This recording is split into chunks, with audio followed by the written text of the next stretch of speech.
예. 오늘 본문은 크게 세 가지 메시지를 우리에게 주시고 있습니다. 그 첫 번째 메시지는 거룩한 것을 계에게 주지 말며 너희 진주를 돼지 앞에 던지지 말라 하시는 말씀입니다. 두 번째 주제는 구하라 그리하면 너희에게 주실 것이다 합니다. 세 번째는 기도 응답을 받을 수 있는 그 비결을 우리에게 말씀해 주고 있습니다. 이 세 가지 주제를 통해서 주시는 주님의 음성을 들으실 수 있길 바랍니다. 7장 1절에서 5절까지는 비판하지 말라. 우리 지난주에 우리가 설교를 들었습니다. 비판을 전혀 해서는 안 되는 것이냐? 그것은 아니다고 했습니다.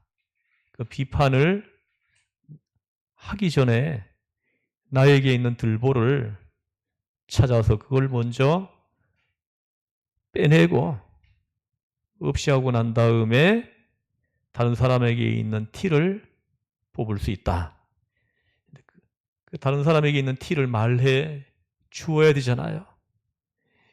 그래서 내 눈에 있는 들보를 먼저 빼내고 그 다음에 지혜롭게 조심스럽게 다른 사람에게 있는 티를 말해 주어야 한다 했습니다. 그리고는 기도하라는 말씀을 하시는데 비판하지 말라 하시고 기도하라 하시는데 그 중간에 메시지를 하나 더 주십니다. 그 메시지가 6절 말씀인데 한번 읽어보겠습니다. 시작. 개에게 주지 말며 너희 진주를 돼지 앞에 던지지 말라. 그들이 그것을 발로 밟고 돌이켜 너희를 찢어 상하게 할까 염려하라. 아멘. 여러분 보십시오. 이 조언, 이 누구에게 조언을 해주는 거, 충고를 해주는 거 참 어려운 거예요. 오늘 본문을 통해서 이 조언이나 충고를 절대 해서는 안 되는 것이냐? 그것은 아니다 하시는 것입니다. 충고나 조언을 할 수 있는 조건이 오늘 본문 6절에 있습니다. 우리는 개나 돼지를 안 좋은 경우에 사용하잖아요. 그래서 개돼지보다 못한 놈 하면서 막 욕을 하는 거 들어봤잖아요. 이게 무슨 의미입니까? 이것은 가치를 모르는 사람에게는 하지 말라는 거예요. 내가 해주려고 하는 그 조언의 가치를 이해하지 못하는 모르는 사람에게는 하지 말라는 겁니다. 그런 사람에게 하면은 돼지가 진주를 발로 밟는 것처럼 내 조언을 그렇게 만들어 버린다 하는 것입니다. 조언이 조언되지 못한다고 생각되면 하지 않는 것이 좋다 하시는 것입니다. 가끔씩 저에게 성경을 배운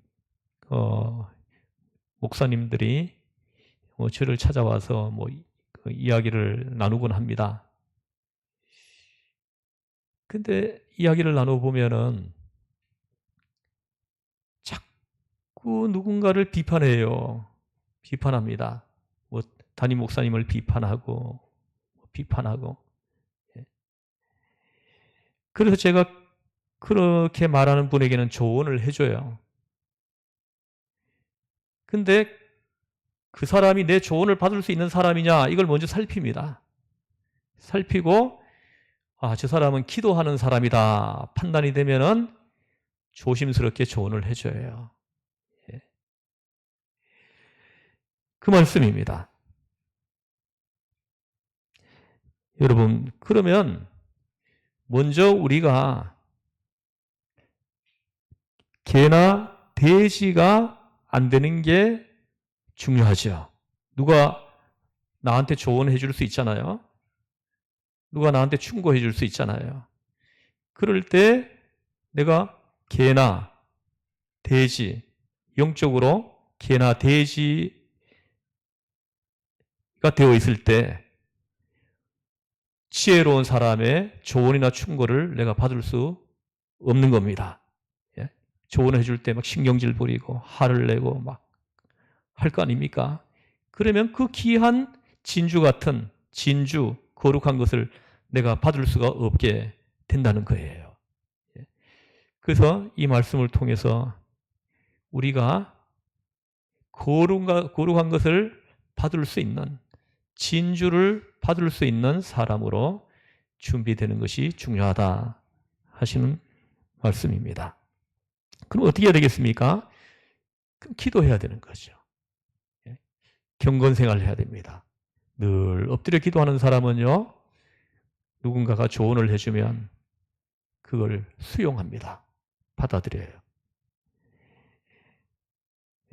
내가 늘 기도하면 경건 생활을 하는 사람은 겸손해지잖아요.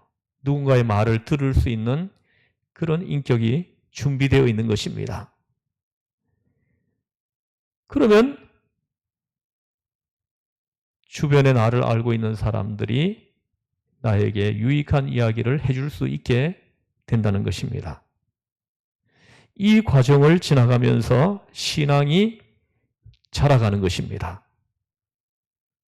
영적으로 개나 돼지로 머물러 있으면 이 조언을 해주면 막 화를 내고 신경질을 부리시죠. 여러분들이 한번 말씀을 들으면서 한번 나를 한번 살펴보세요. 누군가가 나에게 조언을 해줄 때 나는 어떤 태도를 유지하는지. 삐지고 소리 지르고 점점점 그런 사람에게는 아무도 말을 해주지 않게 됩니다. 주님은 그것을 말씀하시는 겁니다. 자기가 고립되어 버리는 거죠. 유익을 얻지 못하는 일이 벌어진다 하시는 것입니다. 그 다음 연결되는 게 비판하지 말고 기도하라입니다. 기도하라인데 우리는 즉각적인 기도를 원하지 않습니까? 우리는 기도하면 바로바로 응답이 와야 돼. 왜 그렇게 급한지. 오늘 본문을 깊이 묵상하면 기도 응답의 두 가지 요소가 있는 것을 확인합니다. 하나는 하나님의 은혜입니다. 자, 우리 한 말씀을 읽어보겠습니다. 7절을 한번 같이 읽어보죠. 7절, 8절 시작.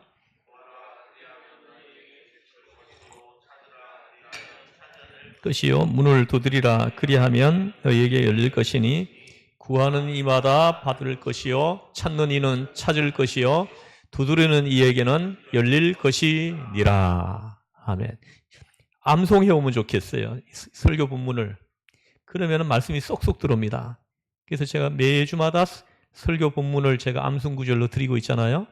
그래서 다음 주부터는 이렇게 설교 본문 전체를 암송 구절로 좀 드리려고 해요. 조금 길어도 여러분이 기도하면서 암송하면 금방 할 겁니다. 암송해가지고 오시면은 말씀이 정말로 살아서 나 안에서 역사하는 걸 체험하게 될 줄로 믿습니다. 자, 보십시오. 오늘 본문 7절, 8절을 묵상하면 기도 응답에 두 가지 요소가 있다 하는 것을 알 수가 있습니다. 그 첫째는 하나님의 은혜입니다. 여기 보십시오. 구하라. 그리하면 너에게 주실 것이요 합니다. 이 무슨 말씀입니까? 하나님의 은혜임을. 예? 여러분 보세요. 하나님이 주셔야 되잖아요. 그죠? 내가 아무리 구한다고 해도 주시는 분이 안 주면 못 받는 거예요. 또 주시는 분이 주시면 받는 거예요. 그러니까 뭐예요? 은혜이죠. 은혜인 거예요. 이걸 아셔야 합니다. 그게 기도의 요소입니다. 응답받는. 그리고 또 하나 보면은 세 번째 보면은 문을 두드리라. 그리하면 너희에게 열릴 것이니 합니다. 보십시오. 이것도 하나님의 은혜죠. 내가 두드리지만은 그 문을 열어주시는 분이 열어줄 수도 있고 안 열어줄 수도 있는 거예요. 그러니까 이건 은혜죠. 열어줘야 열리는 거예요. 그래서 우리가 은혜임을 알아야 된다는 거죠. 기도 응답이. 그리고 또 하나는 뭐냐 하면은 여기 보시면은 찾으라. 그리하면 찾아낼 것이요 합니다. 이것은 뭡니까? 간절함이에요. 간절함. 이거는 우리가 해야 되는 거예요. 첫 번째와 두 번째, 세 번째는 하나님의 은혜에 속하는 거예요. 구할 때 주시고 두드릴 때 열어주시고 이건 하나님의 은혜에 속하는 겁니다. 그러나 두 번째 찾으라 그리하면 찾아낼 것이요. 이거는 우리가 해야 되는 거예요. 간절함으로 해야 된다는 겁니다. 간절함이 있어야 된다는 거예요. 간절함. 예.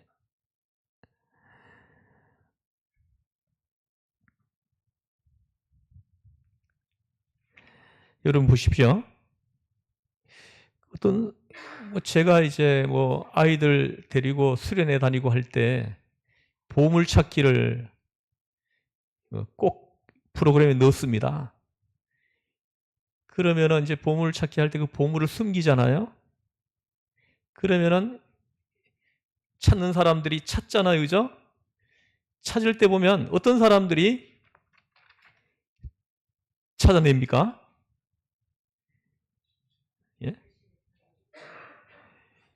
집요하게 하나라도 내가 찾아낼 거다 해가지고 간절하게 찾는 사람이 찾아내는 거예요.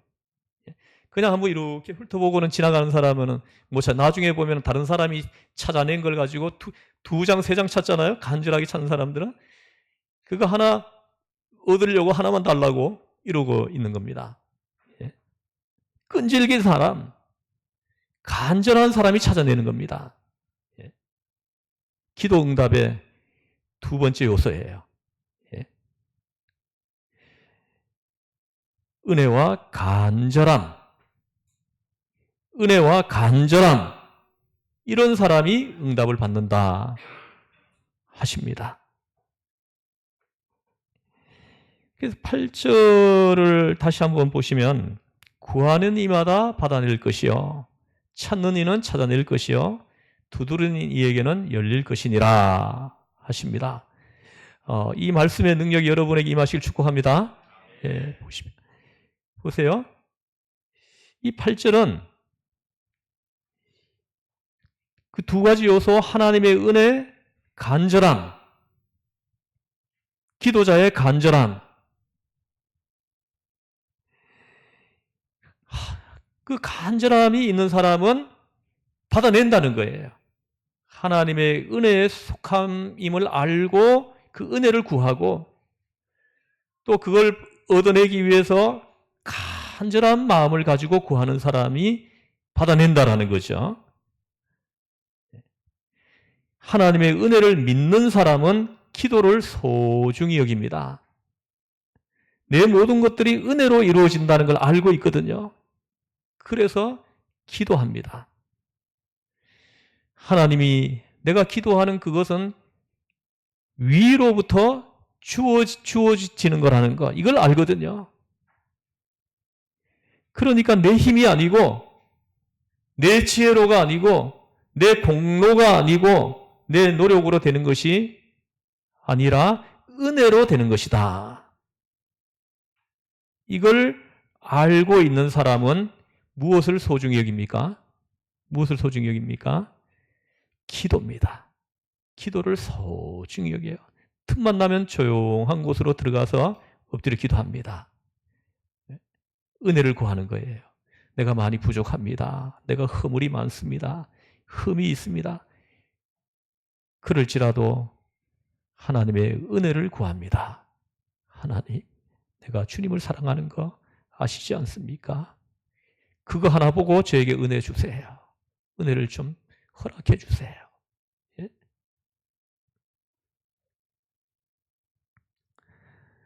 그래서 기도하는 사람은, 항상 경건생활하는 사람은 모든 것에 우선해가지고 맨 앞에 무엇을 둡니까? 기도를 두는 거예요. 기도. 맨 앞에 항상 기도를 앞에 둡니다. 왜입니까? 은혜 구하는 사람은 하나님이 주시는 거라는 걸 알거든요.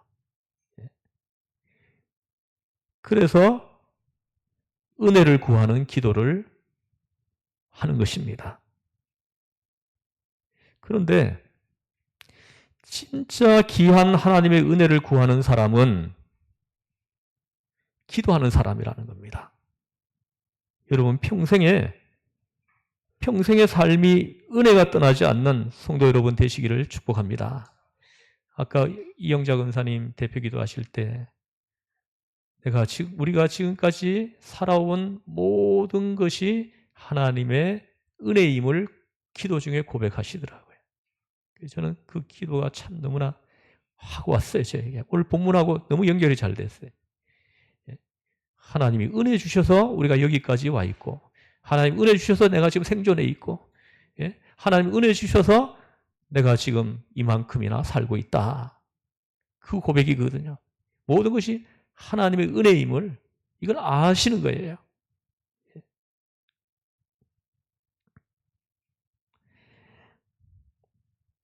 기도하는 사람에게 기도하는 모습이 제일 아름답습니다. 저는 목사로서 성도들이 기도할 때 제일 아름다워요. 주일날 예배 드리러 오면은 좀 바깥에 환경을 누리는 거는 예배 마치고 하고, 예배당에 일찍 들어와서 하나님 앞에 가만히 기도하면서 예배를 준비하는 이런 성도를 보면은 얼마나 아름다운지 모릅니다. 그 모습이 얼마나 예쁜지 몰라요. 예배 시작했다고 찾으러 다녀야 돼. 찾으러 다녀야 돼. 너무나 분주해요. 그 분주한 상태에서 하나님 앞에 예배로 나아갈 수가 있겠습니까? 충분히 기도하고 찬양으로 하나님 앞에 예배로 나아가는, 이걸 안다니까요. 이것이 얼마나 귀하고 소중하다는 것을 기도하는 사람들은 알고 있습니다.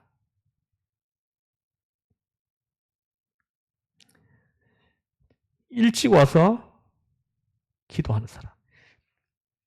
항상 보면 예배 시간에 늦게 오시는 사람도 있어요. 근데 전 누군지 압니다. 좀 일찍 와가지고 기도하는 사람. 우리 주일날 우리가 여기 예배당을 찾아오는 건 뭡니까? 예배하기 위해서 오는 거예요. 하나님 앞에 예배하기 위해서. 다른 목적을 가지고 오면 안 됩니다.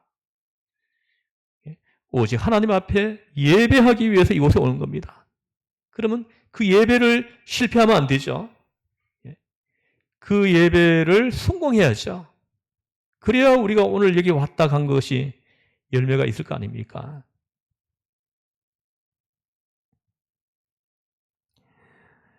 기도하는 사람이 저는 제일 아름다워요. 아무리 뭐 화장을 많이 하고 뭐 립스틱 진한 거 바르고 뭐 이렇게 아이섀도우 그리고 해도 저의 눈에는 안 예뻐요. 그런 사람은. 저의 눈에 가장 예쁜 사람은 기도하는 사람입니다.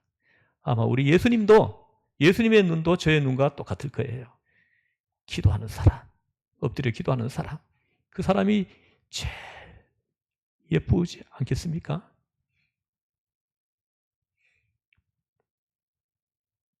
기도하는 사람을 보면은 우리가 보이는 것보다 몇 배나 훌륭한 인격자일 수 있다는 거예요. 또 하나는 기도하는 자의 간절함이겠죠. 이 간절함의 특징이 무엇입니까? 간절함의 특징이 뭐예요? 시간이 지나도 사라지지 않는다는 거예요. 마음의 변질이 안 된다는 거예요. 한결같아요. 기도하는 사람. 이 간절함이 있는 사람. 그 마음의 간절함을 가지고 하나님 앞에 기도하는 사람, 엎드리는 사람은 시간이 많이 지나도 똑같아요. 얼마나 성실한지 모릅니다. 충성스러운지 모릅니다.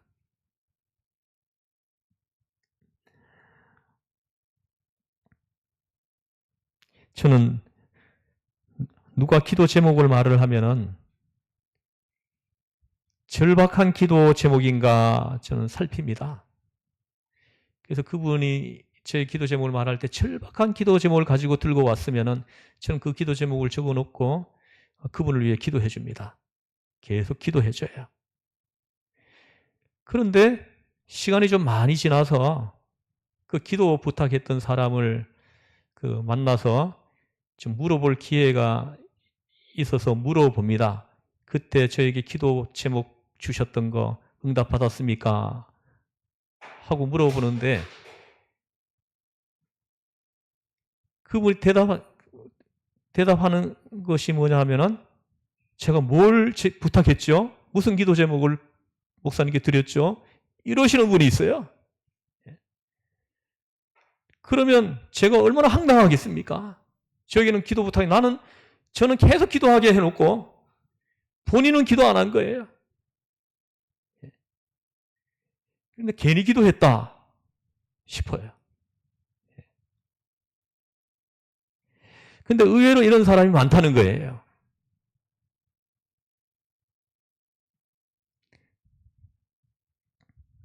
기도해준 나만 기억하는 것입니다. 그런데 간절함이 뭐죠? 하나님께서 좋은 것을 주실 때는 즉각 주시지 않는 것 같아요. 그냥 이렇게 즉각 응답해 주시는 것이 있는데 간절함을 가지고 기도하는 그 기도 제목은 즉각 안 주시는 것 같아요. 그 기도 제목을 받을 수 있는 준비가 될 때까지 기다리게 하시기도 하는 것 같아요. 예? 여러분도 그런 걸 체험하죠? 그러면 기도하면서 그것을 깊이 깨닫게 만들고 그것이 그 기도 제목을 받을 수 있는 인격이 되게 만들려면은 시간이 많이 걸리는 것도 있다는 거예요. 그 기도하는 그 제목에 응답을 받을 수 있는 그런 인격을 소유하게 하고 난 다음에 주실 수 있다는 거예요. 그렇지 않으면 있잖아요. 그 주시면은 하나님이 주신 거 그거 하나님의 영광을 위해서 안 씁니다. 사용하지 않는다는 거예요.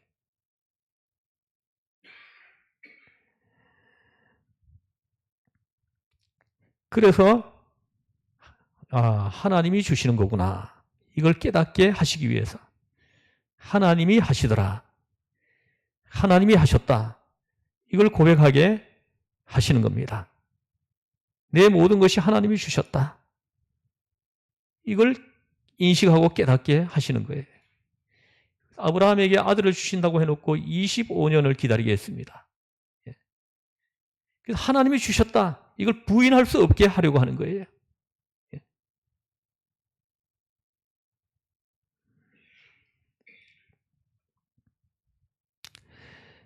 자, 기도 응답의 두 가지 요소가 뭡니까? 하나님의 은혜. 또 하나는 뭡니까? 간절함. 이 두 가지가 기도 응답 받는 중요한 두 가지 요소입니다. 그리고 마지막 오늘 본문 주제는 12절인데요. 함께 읽어보겠습니다. 시작.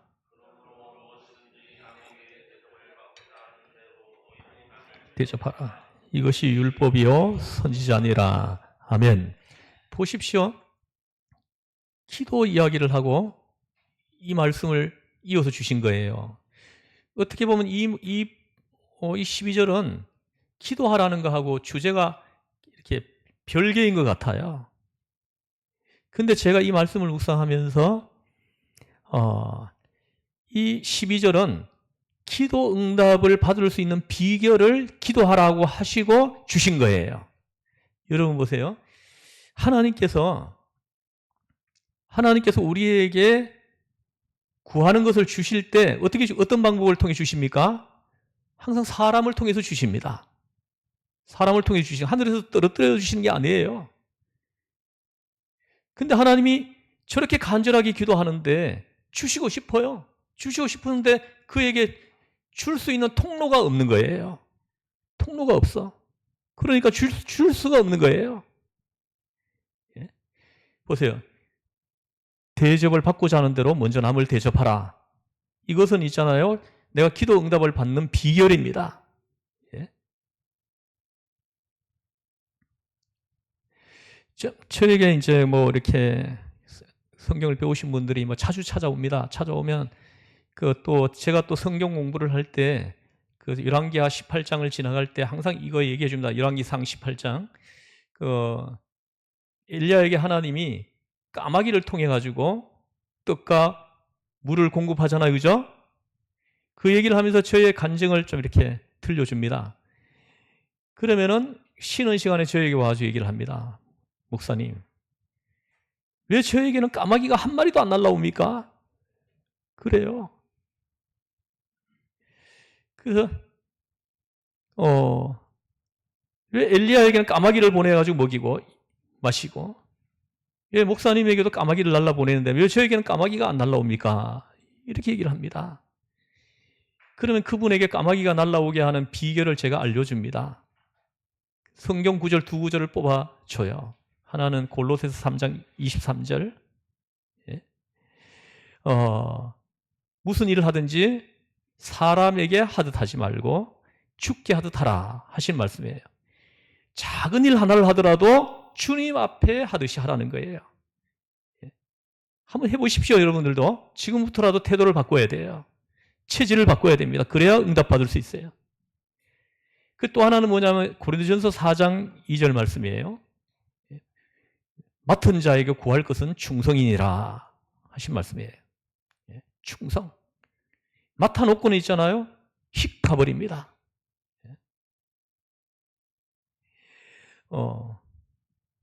작은 거 맡겼다고 또 불평합니다. 이런 사람한테 어떻게 응답을 합니까? 아무리 작은 걸 맡겨도 주님 앞에 하듯 하는 겁니다. 주님 앞에. 이건 주님이 나에게 맡겼다. 해가지고 그걸 온 마음으로 하는 것입니다. 예? 그러면 어떻게 되겠습니까? 이 사람 주변에는 이 사람을 통해 가지고 은택을 입는 사람들이 많이 생겨나겠죠? 그죠? 그 사람들이 하나님이 기도 응답을 할 때 통로가 되는 거예요. 통로가 됩니다. 내가 돈이 필요합니다. 하나님 이번 주까지 얼마가 필요합니다. 근데 하나님은 그 기도가 너무 절박하게 하는 기도이기 때문에 들어주고 싶은데 통로가 없는 거예요. 통로가. 그래서 까마귀가 날아오게 하는 그런 삶을 사는 사람들은 통로가 많아요. 하나님이 주실 때 통로가 많아. 그래서 기도 응답을 하기가 쉬운 거예요. 아무리 주고 싶어도 통로가 있어야죠. 통로가. 1년 지나가도록 내 이웃의 어려운 이웃들한테 쌀 20kg도 안 나눠줍니다.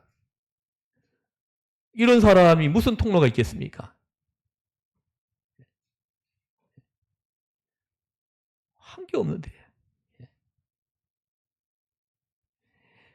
그래서 남에게 대접을 받고자 하는 대로 먼저 남을 대접하라. 이것이 율법이요 선지자니라. 이렇게 말씀해요. 기도 응답을 받는 비결이에요. 까마귀가 날아오게 하는 비결이에요. 여러분 지금부터라도 한번 해보세요. 자꾸 주세요. 여러분 주는데 너무 인색해요. 자꾸 주세요. 자꾸. 내 옆집에 아들이 대학교 들어갔다 그러면 등록금 좀 넣어가지고 주세요.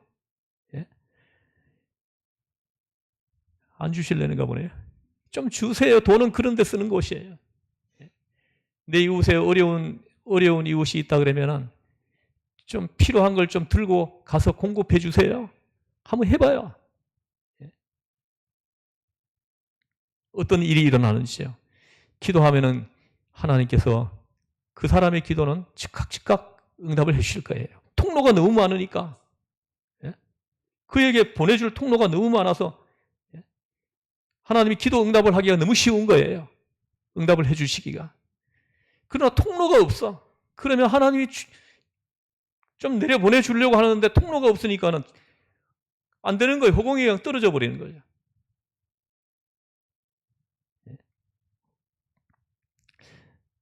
그 이솝 우화에 보면은 그 뭐 사자와 생쥐 뭐 이야기가 있죠. 옛날에 제가 우리 아이들이 읽는 그 책을 읽어본 것이 기억이 나는데요.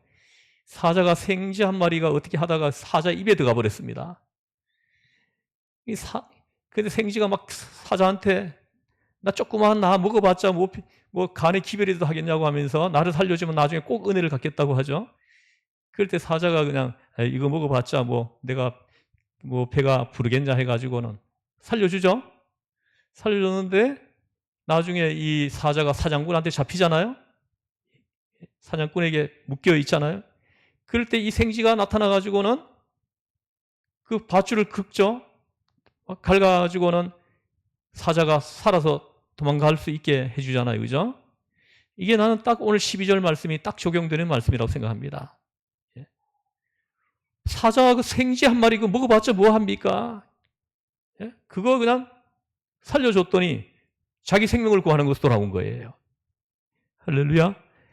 여러분이 가지고 있는 거 그거 아껴봤자 뭐 합니까? 좀 나누세요. 그게 어느 땐가 기도의 응답으로 돌아오게 한다라는 거예요. 믿으십니까? 할렐루야. 예. 오늘 이 말씀이 모두에게 다 주님의 음성으로 들려지시기를 주의 이름으로 축복합니다. 예, 기도하시겠습니다. 하나님 아버지 감사합니다. 우리 기도 응답은 받고 싶은데 기도 응답을 받는 비결을 모르고 막연하게 기도하는 성도들이 있습니다. 하나님 오늘 기도 응답 받는 비결을 우리가 배웠습니다. 하나님의 은혜, 간절함, 그리고 베푸는 것, 통로를 많이 만들어 놓는 것.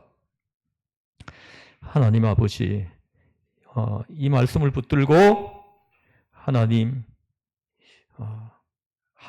기뻐하시는 삶을 살 수 있도록 하나님의 성령이 주의 성도들 모두에게 임하여서 이끌어 주시고 지혜를 주시고 또 미련함을 벗겨주시고 또 더러운 것들, 거짓된 것들, 가식적인 것들을 성령의 불로 다 태워주시고 하나님께서 기뻐하시는 모습으로 바꿔주시고 하나님 이런 놀라운 일이 우리 모두에게 나타나기를 원합니다.